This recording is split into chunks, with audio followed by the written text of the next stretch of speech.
Alors, bonjour ou rebonjour pour ceux que j'ai vus aujourd'hui. Je vais juste compléter quelque chose par rapport au cours suivant les questions que j'ai pu avoir depuis. Alors, je vais revenir sur la différence des allures qu'ont une fonction affine, une fonction linéaire et une fonction constante. N'oubliez de toute façon pas que toutes les droites sont des fonctions en réalité affines. Et parmi ces fonctions affines, on distingue deux cas particuliers. Le cas de la fonction linéaire, qui est une droite qui passe par 0, et le cas de la fonction constante, qui est une droite parallèle à l'axe des abscisses. Alors, toutes sont des droites. Alors, je vais mettre un peu de plus près. Donc, si vous reprenez la droite bleue,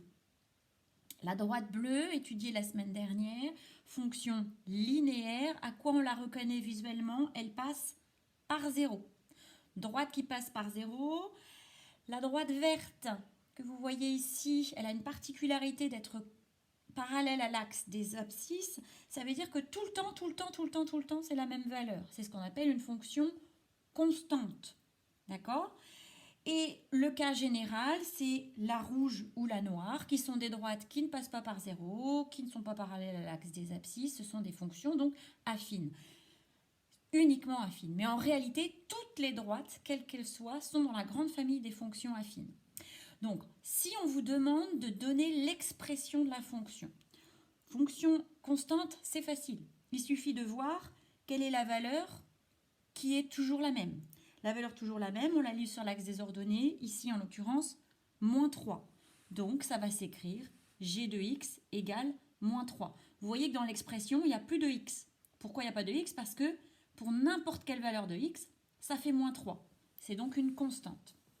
Reprenons la valeur de la fonction linéaire. Fonction linéaire, la bleue, ici. Donc, comme elle est linéaire, c'est de la forme a fois x, c'est tout. Il faut juste trouver le a. Comment on trouve le a facilement visuellement? On fait la méthode de l'escalier. L'escalier, c'est j'avance de une marche et je rejoins la droite. Ici, pour rejoindre la droite, on voit qu'on descend, donc c'est négatif, et on descend de 2 marches, donc c'est égal à moins 2. La fonction bleue, vous voyez son expression, c'est h de x égale moins 2x. Moins parce que ça descend, 2 parce que j'ai descendu de 2 marches en avançant de 1. Pour la fonction noire, ici, c'est une fonction affine, donc de la forme ax plus b. Comment je trouve le b? Le b, son nom, c'est l'ordonnée à l'origine. On le voit par l'intersection de l'axe des ordonnées. Ici, je regarde, je vois que ça coupe au point 1, 2, 3, 4. Donc le b vaut 4. Vous voyez, le b vaut 4. Ensuite, le coefficient directeur, c'est le a. On fait la méthode de l'escalier. À partir du point ici d'intersection, j'avance de une marche et je regarde comment rejoindre la droite. Je rejoins la droite ici en montant uniquement de 1. Donc mon coefficient directeur, c'est plus 1. D'où l'expression de ma forme, de ma fonction affine ici, f de x égale 1 fois a ou a plus 4. Ensemble avec vous, je vais faire la droite rouge. Pourquoi est-elle affine?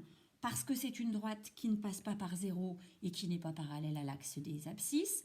Donc elle est affine tout court, donc de la forme ax plus b. Comment je trouve le b? Par l'intersection ici avec l'axe des ordonnées. Donc ici, je lis b égale 1. Comment je trouve le coefficient directeur? J'avance de une marche et je vois comment regagner la droite rouge. Et je remarque ici que je monte de 1, puis de 2 carreaux. Donc, plus 2 qui vaut A. J'ai donc, on va l'appeler, là il y a G, H, donc on va l'appeler FGH, enfin on s'en fout, on va l'appeler I. I de X, donc le coefficient directeur c'est 2, 2X. L'ordonnée à l'origine c'est le B, c'est 1, donc plus 1. Donc voilà, ça fait partie d'un des exercices que vous allez faire dans la feuille d'aujourd'hui. Donc, autre chose qu'éventuellement vous auriez à faire, tracer une droite quand on vous donne des informations. C'est le cas ici. Un exercice, je crois que c'est l'exercice 2 de la feuille pour aujourd'hui. On vous donnera des exemples comme ça. Qu'est-ce que ça veut dire? Ça, on en a parlé tout à l'heure. À l'intérieur de la parenthèse, c'est quoi? C'est l'antécédent, c'est le x, c'est donc l'abscisse. À droite du égal, qu'est-ce que c'est? C'est l'image, c'est l'ordonnée. Donc, qu'est-ce qu'on va faire ici? Si f de 1 égale 4, je vais pouvoir placer le point d'abscisse 1 et d'ordonnée 4. 1, 2, 3, 4. Je place un premier point. Ensuite, je vais placer le deuxième point qui correspond à cette indication-là. Si f de moins 2 égale moins 1, je me place en abscisse moins 2 et en ordonnée moins 1.